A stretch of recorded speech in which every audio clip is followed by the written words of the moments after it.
راځي چې اوس په دې باندې بحث وکړو چې په نیچر کې یو ډیر جوړ پرنسپل یا قانون دی چې هغه ته د مومنټم کنزرویشن قانون لا اف کنزرویشن اف مومنټم یا لا اف مومنټم کنزرویشن یا د مومنټم د خوندي پاتې کېدو قانون. نو په دې باندې بنن موږ بحث کوو. خبره وا د نیوټن د دویم قانون نه شروع وګو. په د نیوټن دویم قانون موږ ته دا وایي چې په یو چیز باندې سیوایي زور کوم ته چې موږ نت زور وایو دا د ماس ځله اکسلریشن برابري. کله چې نیوټن دا قانون په خپل کتاب کې لیکو هغه دا داسې لیکلی و چې سیوایي زور هغه برابري د یو مقدار د بدلیدو د ریټ او دغه مقدار ته هغه د خوځښت مقدار ویلیو پی. موږ ورته نن سبا ورته هلک مومنټم وایي پی. او مومنټم موږ ویلو چې دا د یو جسم دپاره دا برابري د ماس ځله ولاسټي د هغه جسم. نو نیوټن دا په لومړي ځل داسې لیکلی و خو بیا خلکو دا په دې طریقه ولیکه ځکه چې که منګه د نیوټن په دغه لومبي یا اوریجنل لیکنه کې دا مومنټم په ځای باندې ورواچو ماس ځله ولاسټي او دا ماس کانسټنټي یا ټاکلی نمبري نو د باندې ډیریویټیو اثر نه کوي. نو موږ سره دغه ډیریویټیو صرف سره خپله چوکه پوکه کوي. نو دا برابر شو موږ ته پته ده چې د ویلاسټي ډیریویټیو چې کومي د ټایم سره هغه د اکسلریشن برابري. نو دا ماس ځله اکسلریشن دغه شکل تروزي. نو راځئ چې په دې ته په دې اوریجنل یا مخکني شکل کې وګورو. د نیوټن قانون مونږه داسې هم لیکلی شو چې په هر یو شي باندې چې کوم اضافي یا سیوایي زور لګېدلی دی هغه برابري د هغه شي د مومنټم د بدلیدو د ریټ، یعنی څومره تیزۍ سره د هغه څیز مومنټم بدل شوی دی. نو په تیر ویډیو کې دا تاسو داسې وکته چې هلته مونږه دا په داسې شکل کې لیکلی و. دواړو غاړو ته مونږه دا ډي ټي ضرب کو نو مونږ سره راغلی و نت زور ځله ډي ټي. هلته ما په دې شکل کې نو لیکلی، هلته ما لیکلی په مومنټم کې بدلون برابري د سیوایي زور ځله په کوم څومره ټایم کې چې دغه بدلون راځي. دې ته مونږه د مومنټم او امپلس تړون هم ویلی و. نو تاسو ته دا پته ولګېده چې مومنټم او د امپلس تړون نور څه نه دي، د نیوټن دویم قانون دی چې د مومنټم په بڼه لیکلی شوی دی. ډي پی مطلب دا دی چې ډیر معمولی چینج مونږ واخلو په ډیر معمولی وخت کې، نو هغه برابري د سیوایي زور ځله دغه معمولی یا ډیر وړوکی ټایم، او کنه لږ غونته زیات نو دا بیا مونږ سره هغه منظومانه حساب کتاب چې کوم ته چې ایوریج حساب کتاب وایي، دغه ته په انګریزي کې انفینیټیسیمل حساب کتاب وایي. نو اوس خبره دا شوه چې که د نیوټن قانون موږ په دې بڼه لیکلی شو د یو څیز دپاره،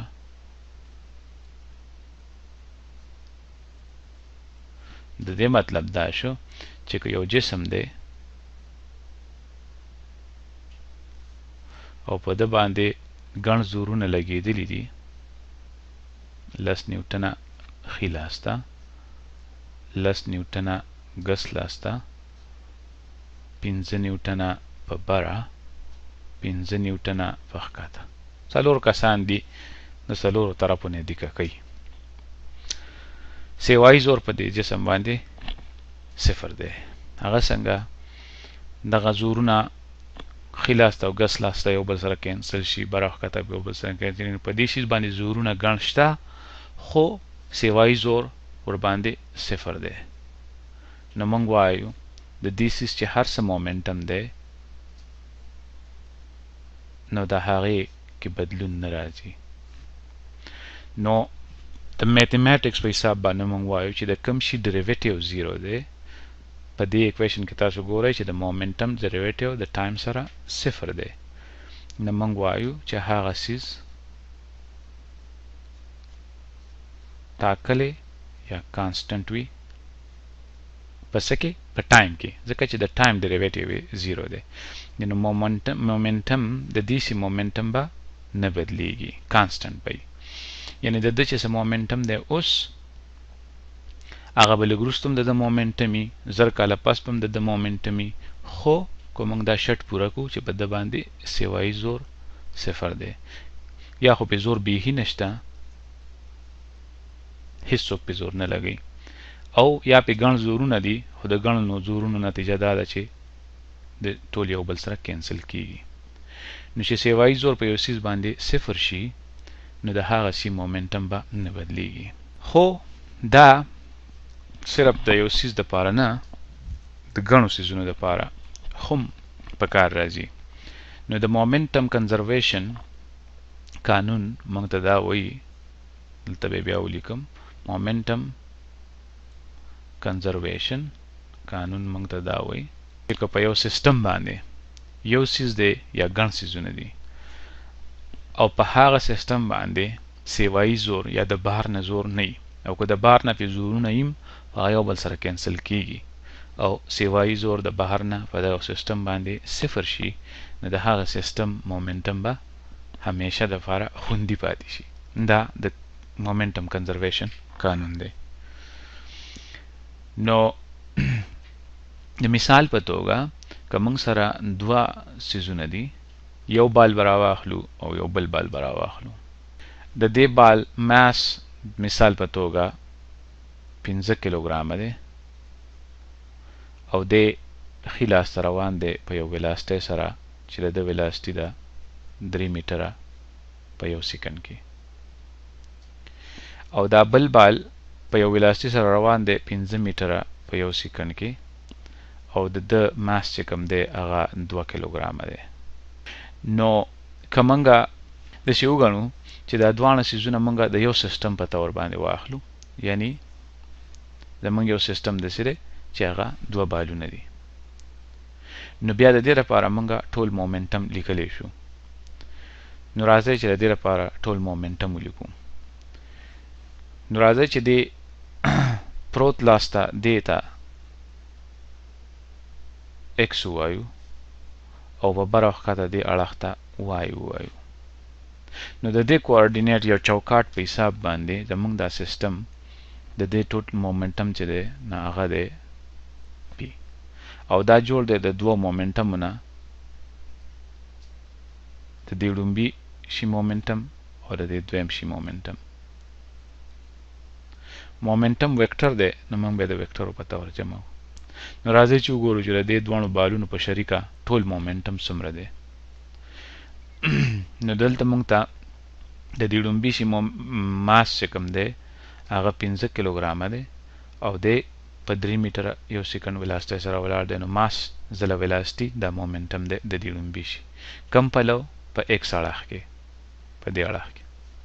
نو دې سره به آی یونټ ویکټر لګو چې دا موږ ته پته لګي چې دی پازیټیو ایکس پلو روان دی نو دا د مومنټم شو دا P1 شو 15 ځله آی د دې دویم شي مومنټم چې کوم دی هغه دی د ماس 2 کیلوګرامه دی او دی روان دی 15 میټره یو 15 میټره په یو سیکنډ کې سپیډ سره دا د مومنټم شو خو خیال وکړو دا ویکټر دی مومنټم نو د مومنټم د نیگیټیو ایکس پلو دی یعنی د ګس لاس ته روان دی نو موږ به سره نیگیټیو آی ولیکو نو اوس موږ سره د دې چې مومنټم شو 15 ځله آی او دغه شو لس ځله منفي دی خو را لبار آی نو د دې سیستم مومنټم په شریکه 15 نه لس لرکه 15 ځله آی دی. تاسو ته پته ده چې د مومنټم یونټ چې کومي مومنټم ماس ځله ولاسټی برابري. ماس موږ په کیلوګرامونو کې کچ کوو او ولاسټی موږ په میټر سکندونو کې کچ کوو. نو د دې دا 15 کیلوګرامه میټره په یو سکند کې دا د دې دواړو بالونو په شریکه ټول مومنټم دی. سمه نو د دواړو بالونو باندې یو دریم کس، دریم سړی یا دریم بال یا دریمه سیاره یا پلانټ ځمکه هیڅ یو څیز ور باندې زور نه لګوي. داسې وګڼئ چې دی چېرته لرې په خلا کې دي. نو خپل منځ کې که دی هر څه وکړي دا دواړه بالونه یو بل سره دی به وجنګېږي. د جنګېدو نه پس به یو کیدای شي یو دا دویم بال واپس دی خوا لاړ شي او دا لومبی بال کیدای شي په مزه شي او کیدای شي یا دام کیدای شي چې دا دویم بال چې کوم دی نو واپس روان شي او دا لومبی بال چې کوم دی نو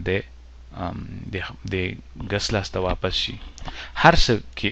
وشي خو یو خبره به نه بدلیږي او هغه دا ده چې د دې سیستم مومنټم 15 دی او هغه دی ښي لاس ته ټول مومنټم دا به نه بدلیږي. نه صرف دا مقدار به نه بدلیږي 15 دا اړخ به هم نه بدلیږي ځکه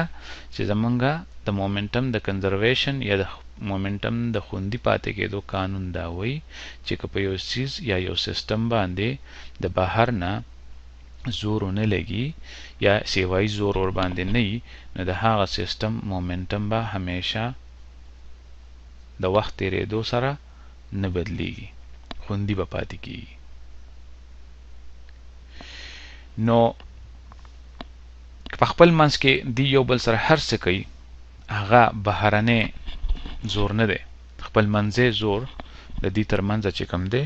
نو هغه هیڅ کله د دې دواړو شریک مومنټم نشي بدلولی. دا ډېر اهم خبره ده، دا به تاسو ته بیا وکړم. مثال په توګه څه وخت پس دا دوه بالونه یو بل سره وجنګېدل نو تاسو به وایئ چې د یو بال خو په دې بل بال باندې زور ولګو ځکه جنګېدو په دوران کې دغه زور د دې خپل منځي زور دی. او تاسو ته پته ده چې که دی یو بل سره ډغره وهي که دا دواړه بالونه یو بل سره ډغره ووهي نو د دې لومبي بال مومنټم P1 به هم بدل شي، د دې دویم بال مومنټم P2 به هم بدل شي، خو د دواړو شریک مومنټم چې کوم د دوو مومنټمو جمع ده دا به نه بدلیږي. نو راځئ چې په دې باندې ځان سره رښتیني وکړو چې دا ولې. راځئ چې دوه څیزونه راواخلو او داسې وګڼو چې دی یو بل سره وجنګېدله. د جنګېدو په دوران کې دا لومبنی بال او دا دویم بال په یو بل باندې زورونه لګوي. نو تاسو به وایئ چې په دې سیستم باندې خو زور ولګېدو په دواړو بالونو باندې خپل منځ کې په یو بل لګوي. نو دغه زور ولې د دې مومنټم دا ټول مومنټم نشي بدلولی؟ د هغې وجه دا ده چې دا لومبی بال په دې دویم بال باندې زور ولګوي د چې راځئ ته دې ته ووایو زور F چې لومبي بال لګولی دی په دویم باندې.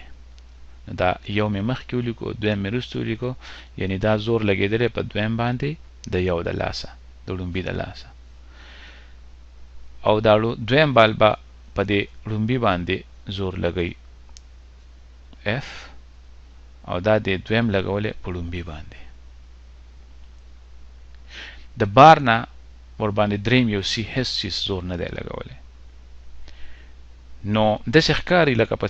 د دې دوو بالونو په سیستم باندې چې زور لګېدلی په یو بال باندې زور لګېدلی چې کوم د مونږه F12 ویلې او په دې دویم بال باندې زور لګېدلی F21. خو تاسو ته به پته وي چې د نیوټن دریم قانون مونږ ته دا وایي، دریم قانون ته چې مونږ تھرډ لا نیوټن ویلی نه، هغه وایي چې که یو شي په یو شي باندې زور ولګو نو په هغه شي باندې هم زور لګي دغه بل شي د لاسه او دا دواړه زورونه د یو بل سره په چپی او همیشه خپلو کې برابري نو په دې دواړو بالونو باندې چې کوم ټول زور لګېدلی دی شریک زور هغه د F12 یو په دویم لګولی دی او د هغې سره به جمع کو F21 خو د نیوټن د دریم قانون په حساب باندې دا F21 او F12 په خپلو کې برابر دي او په چپه دي د یو بل نو د دې مطلب دا شو چې F12 او دا F21 د منفي F12 برابر دی نو ټول زور په دې جسم په دې دوه جسمونو باندې شریک صفر دی خپل منځي زورونه به همیشه کینسل کیږي او دا غي وجه دا ده چې د نیوټن د دریم قانون په حساب باندې اکشن او هغه خپل منځي زورونه همیشه اکشن او ریاکشن په جوړو کې راځي نو ما خو د دوه جسمونو د پاره کو تاسو د دریو څلورو او غنو جسمونو د پاره کته شي که درې جسمونه دي او ضروري نه چې دی یو بل سره وجنګيږي په بل زور لګي د مثال په توګه دا څه وګڼه چې دا نمر دی دا ځمکه ده او دا سپوږمۍ ده د څه وګڼه چې په نیچر کې نورې سیارې نورونه نور هیڅ نشته دی صرف سپوږمۍ د ځمکه ده او نمر دی نو که دی یو بل سره نه جنګيږي خو دی په یو بل باندې د ګریویټي زور لګي نو سپوږمۍ نمر ځان ته راکاږي دې ته به ووایو F سپوږمۍ په نمر لګي SN خو نمر بیا سپوږمۍ ځان ته راکاږي او هغې ته به مونږ ووایو F نمر په سپوږمۍ لګي دغسې ځمکه سپوږمۍ ځان ته راکاږي هغې ته به ووایو FZS او دغسې سپوږمۍ ځمکه ځان ته راکاږي ځمکه نمر ځان ته راکاږي او نمر ځمکه ځان ته راکاږي نو د بار نه که په دې سیسټم باندې کوم چې د دریو څیزونو نه جوړ دی نمر ځمکه او سپوږمۍ که د بار نه په یو دریم څلورم څه زور نه لګوي داسې وګڼه چې موږ په یو بیخي خالي یونیورس کې اوسېږو چې په هغې کې صرف یو نمر دی یو ځمکه ده یو سپوږمۍ ده نو د دې درې واړو چې شریک کوم مومنټم دی هغه به د همیش دپاره خوندي پاتې شي او نه به بدلیږي د ازل نه تر هغه اخلي تر ابده پورې به دا مومنټم همیشه خوندي پاتې شي ځکه چې دی په خپل منځ کې په یو بل باندې خو زورونه لګوي خو هغه زورونه په جوړو کې دي نو د نمر چې په سپوږمۍ کم زور لګوي نو هغه عمره زور سپوږمۍ په نمر لګوي نو که موږ دا یو سیسټم ګڼو نو بیا دغه زورونه موږ یو بل سره جمع کولی شو او چې جمع یې کړو نو دا یو بل سره په جوړو کې کینسل شي نو خپل منځي زورونه د یو سیسټم په منځ کې دننه چې په یو بل باندې یو سیسټم دی او هغه د ګڼو څیزونو نه جوړ دی لکه څنګه چې دلته تاسو ته ما وښود د ځمکه سپوږمۍ او نمر خپل منځي زورونه همیشه کینسل کیږي د هغې نتیجه همیشه صفر وي نو دغه زورونه خپل منځي چې دي تاسو به وایئ چې نمر چې کوم دی دا سپوږمۍ ځان ته راکاږي نو د دغه زور په وجه خو به د سپوږمۍ مومنټم بدلیږي او د دې چې کوم ځان له مومنټم دی به بدلیږي راځئ چې د نمر مومنټم ته PN ووایو د نمر مومنټم د ځمکې مومنټم ته P ځمکه ووایو او د سپوږمۍ مومنټم ته PS P سپوږمۍ ووایو PS PZ او PN دا بدلیدی شي ځکه چې په سپوږمۍ په نمر باندې چې کوم زور لګېدلی دی هغه صفر نه دی سپوږمۍ مور باندې زور لګولی دی او ځمکې مور باندې زور لګولی دی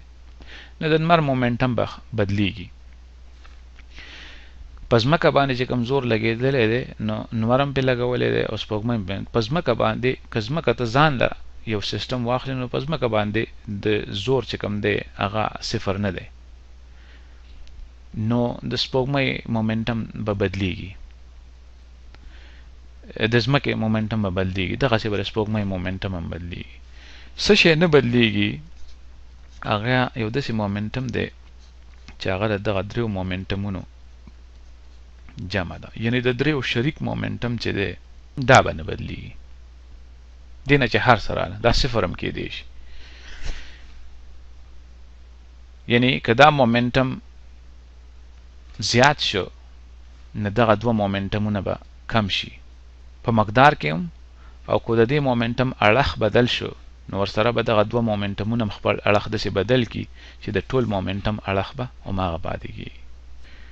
نو دې ته وایي د مومنټم د خوندي پاتې کېدو قانون. نو قانون دا شو چې که هر یو سیستم ته راواخلي او په هغه سیستم باندې ته وګورې چې د هغه سیستم نه چې بهر کومه دنیا ده هغه په هغه سیستم باندې سیوایي زور نه لګوي، نو د دغه سیستم کې یو داسې صفت موجود دی چې هغې ته مومنټم وایي، هغه به همیشه همیشه خوندي پاتې شي. که زر کاله پس دی ورته وکتل او که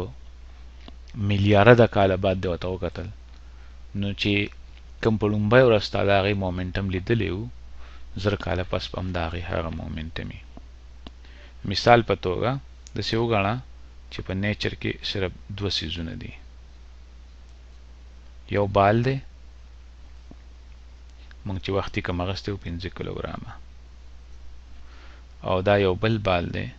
چې مونږ اغستی و 2 کیلوګرامه، او مونږ چې کوم سچویشن خپل کړی و هغه دا و چې دی په 5 میټره یو سیکنډ سره روان دی، او دا یو په 3 میټره یو سیکنډ سره روان دی، ښي لاس ته ګس لاس ته. د دې سیستم ټول مومنټم مونږ معلوم کو او هغه دی 15 او هغه دی ښي لاس ته، که دې ته مونږ ایکس اکسس وایو. دا دوه بالونه دي مثال په توګه، او په دنیا کې نور هیڅ شی نشته دی، په نیچر کې صرف دغه دوه بالونه دي، او دې ته تا نن وکتل او تا د دې حساب کتاب وکړو او تا دا مومنټم معلوم کو چې د دواړو شریک مومنټم 15 دی او ښي لاس ته دی. نو که د دې په خپل منځي کې هر څه وشي او زر کاله پس ته راغلی، نو کېدی شي چې دا بال ګس لاس ته نه روان، دا دویم بال، او کېدی شي دا لومبی بال ښي لاس ته نه روان، خو په دې باندې دا یو شرط ته کېښودی شي چې که دې هر پلو روان دي خو د دې مومنټم چې ته راجمع کې نو د هغې نه به تا سره راځي 15 او هغه به یي ښي لاس ته. د مثال په توګه که دوی وجنګېږي نو د جنګېدو نه پس دا 15 کیلوګرامه بال د مثال په توګه دی روان دی ښي لاس ته ګس لاس ته روان شو په یو میټر په یو سیکنډ کې په دغه ولاستۍ سره، نو دا به خامخا ای چې دا دویم بال چې کوم دی دی به 2 کیلوګرامه دی، نو د ده مومنټم 15 شو او د دغه یو مومنټم مونږ له پکار دی چې لسی، نو دغه به شي دی به خامخا په 15 میټره یو سیکنډ سره رواني ګس لاس ته ښي لاس ته. ځکه چې که موږ د دې لومبي دا مومنټم که موږ د دې مومنټم اوس راواخلو نو هغه د دې لومبي دا مومنټم چې کوم دی د جنګېدو نه بعد دا دی 15 ځله یو او دا دی ګس لاس ته، دغه دویم دا مومنټم دی 2 ځله 15 دغه دی 10 او دغه دی ښي لاس ته، د 10 نه 15 لرې که نو دا شو 15 ښي لاس ته. دا شرط په دې سیستم باندې موجود دی چې د مومنټم یو خو 15 دی دا نمبر به نه بدلیږي او ښي لاس ته دی دا خبره به نه بدلیږي. که چېرې په دې سیستم باندې د بهر نه هیڅ یو شی زور نه لګوي، خلک وله دیکه نه ورکوي، ځمکې ځان ته نه راکاږي، هوا نشته دی، خلا ده او نور، یعنې چې که دا شرط موږ پوره کړو چې په دې باندې د بهر نه زور نه لګي نو داسې یو مقدار موږ پیدا کولی شو چې هغې ته مومنټم وایي، هغه نه بدلیږي شریک. نو دا د نیچر یو ډېر ژور پرنسپل ورته ووایه، قانون ورته ووایه، او دا زمونږ په داسې څیزونو کې په کار راځي. په عام ژوند کې به موږ ډېرې مسلې رڼولی شو، یعنی دوه بالونه یو بل سره وجنګېدله، نو موږ ته که دا پته چې د دې مومنټم د جنګېدو نه مخکې څه دی، د ډغرې وهلو نه مخکې څه دی، نو د ډغرې نه وهلو نه بعد موږ دا پته کولی شو چې دی به کوم خوا ځي، ځکه چې موږ د مومنټم شټ ورباندې کیدو چې مومنټم د جنګېدو نه مخکې دومره دی، پکار ده چې د جنګېدو نه وروسته هم دغه عمره وي، ځکه چې د بار نه ورباندې یو څیز زور نه دی لګولی، خپل منځي زور چې کوم دی هغه د دې مومنټم نشي بدلولی. نو تاسو چې هر کله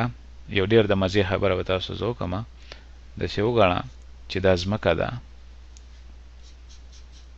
دا زمونږ ځمکه ده، او په دې باندې دلته یو سړی ولاړ دی چې هغه ته نو هر کله چې ته د ځمکې نه بره ټوپ کې، یعنی ټوپ ووهې، نو که ته او دا ځمکه دا زه یو سیسټم واخلمه او د بهر نه ورباندې زور داسې وګڼمه چې نشته دی، نو ته چې هر کله د ځمکې نه اوچت ټوپ کې، نو په دغه وخت کې د ټوپ وهلو نه مخکې ته په ځمکه باندې په ځای ولاړې، ستا مومنټم اس بوتې لیکم، ستا مومنټم صفر دی. ځمکه په ځای ولاړه ده، د ځمکې مومنټم صفر دی.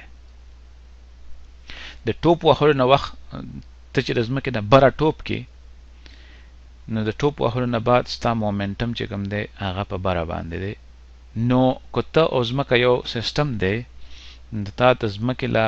په خپلو خپو باندې تا په ځمکه باندې زور ولګو، او په دغه وجه باندې او ځمکې یعنې ټوپ هم موږ ځکه وهو د ځمکې نه په بره چې موږ د خپلو خپو په ذریعه باندې په ځمکه زور ولګو، چې په ځمکه زور ولګو، نو د نیوټن د دریم قانون په حساب باندې ځمکه په موږ باندې هغومره زور په بره ولګوي، نو دغه وجه باندې موږ ټوپ کو په بره، موږ ټوپ ووهلی شو، یعنی په موږ کې اکسلریشن پیدا شي د نیوټن د دویم قانون په حساب باندې. خو اوس ځمکه او ته دواړه یو سیسټم دی، نو د ټوپ وهلو نه مخکې ستاسو ټول مومنټم چې کوم هغه ستا مومنټم او ورسره د ځمکې مومنټم. ستا مومنټم هم صفر و، د ځمکه هم په ځای ولاړه وه، مومنټم یې صفر و، ټول مومنټم صفر و. د ټوپ وهلو نه بعد، دا د ټوپ وهلو نه مخکې انیشل به ورته ووایو، د ټوپ وهلو نه بعد ته خو په بره روانې، ستا مومنټم خو صفر نه دی، یعنې خو ښکاره ده چې ستا ماس 80 کیلوګرامه دی د مثال په توګه، او ستا ویلاسټي چې کوم دی هغه 2 میټره په یو سیکنډ کې ده د مثال په توګه، نو ستا مومنټم چې کوم دی هغه دی 80 ځله 2 او دې ته به ووایو په بره، یعنې مومنټم ډایرکشن. نو دا شو 140 په بره ډایرکشن ته به جې ووایو، وای اکسس. نو دا لازمي خبره ده چې ځمکې به خامخا مومنټمي، ځکه چې که ته او ځمکه یو سیسټم او د بهر نه در باندې زور نه لګېدلی، نو د ټوپ وهلو نه ستا او د ځمکې شریک مومنټم، د ټوپ وهلو نه مخکې ستا او د ځمکې شریک مومنټم صفر و، پکار ده چې د ټوپ وهلو نه وروسته هم ستا او د ځمکې ټول مومنټم صفر وي، ولې د بهر نه در باندې هیڅ یو شي زور نه دی لګولی. نو موږ ته پته ده چې د ټوپ وهلو نه وروسته خو ستا مومنټم 140 او هغه په بره دی، او نو پکار ده چې د ځمکې مومنټم 140 په ښکته باندې، نو ځمکه نو چې هر ځل چې ته د ځمکې نه په بره ټوپ کې، نو ځمکه ستانه په بل طرف ځي، یعنی دا ستا د هر ټوپ سره ځمکه خوځي، ټوله ځمکه، نو چې ته په بره ټوپ کې، نو ځمکه ستانه په چپ اړخ کې لاړه شي. نو د دې وجې کله چې اتڼ کوئ او ټوپونه وهئ نو خیال کوئ ځکه چې تاسو سره ټوله ځمکه خوځي. د ځمکې مومنټم د خوندي پاتې کېدو د قانون په بنیاد په بنسټ دا نشي کېدی چې ځمکه بیخي په ځای ولاړئ. نو تاسو به وایئ چې دا موږ ته بیا څنګه پته نه لګي په ځمکه باندې خو بلا خلک ټوپونه وهي بلکې ډېر غټ غټ څیزونه ورباندې ټوپونه وهي نو بیا ولې دا ځمکه خوځي نه او موږ ته پته نه لګي. نو راځئ چې د دې لږه رڼا وکړو چې دا ولې. نو ستا مومنټم دلته بیا جوړ کړو د ځمکې نه په بره چې ستا کوم مومنټم و هغه و 140 او ما وویلې چې ځمکه له دغه ستا د ټوپ سره ځمکه په ښکته لاړه شي او د ځمکې مومنټم هم پکار دی چې هغه عمره وي ځکه چې د دواړو شریک مومنټم د ټوپ وهلو نه مخکې 0 پکار دی چې وروسته هم 0 وي. 140 د ځمکې مومنټم هم دی په ښکته باندې. اوس مومنټم څه ته وایي؟ ستا مومنټم خو چې کوم دی هغه ستا ماس MS او ستا ویلاسټي VS. نو ستا ماس او یاده ستا ویلاسټي ما واغسته 2 میټره په یو سیکنډ کې رفلی. د ځمکې مومنټم بسې د ځمکې مومنټم به د ځمکې ماس زله د ځمکې ویلاسټي. اوس د ځمکې ماس څومره دی؟ د ځمکې ماس چې کوم دی هغه دی 6 زله 10 او د هغې طاقت په 18 کیلوګرامونه دی. نو مومنټم د ځمکې چې کوم دی هغه خو برابر دی د ځمکې ماس زله د ځمکې ویلاسټي. د ځمکې مومنټم پکار دی چې 140 دی په ښکته ځکه چې ستا مومنټم دی 140 په بره او د ځمکې ماس د 6 زله د 10 طاقت 40 کېدای شي دا نمبر ما صحیح نه لیکلی خو زه هسې رفلي لیکم چې تاسو ته اندازه وشي چې دا ولې موږ ته پته نه لګي چې ځمکه خوځي. نو د ځمکې ویلاسټي د ځمکې خوځښت د ځمکې رفتار ستا د ټوپ په دوران کې څومره وي؟ 140 او دا وویشه په دغه 18 نمبر باندې. نو راځئ چې دا تقسیم یو بل سره وکړو نو دغه به شي ډیویژن. نو دا به شي 140 نو رفلی زه به دا ولیکم نور حساب کتاب به تاسو کره وکئ خو 10 طاقت منفي 40 یعنی د ځمکې ویلاسټي به یي 0.00 څومره صفرونه 40 صفرونه او بیا یو میټره په یو سیکنډ کې. نو مونږ خو لا داسې انسټرومنټ او یا داسې اوزار نه دی ایجاد کړي چې دومره واړه ویلاسټي ورباندې کچ کړی شو. نو دا ځکه مونږ ته پته نه لګي خو صفر نه ده خامخا ځمکه خوځي ټوله ځمکه ستا د ټوپ سره خوځي. نو په دې باندې به نور بحث بیا هم کوو. د مومنټم کنزرویشن قانون چې کوم دی ډېر د مزې قانون دی. نور د مزې مثالونه ورباندې رڼولی شو.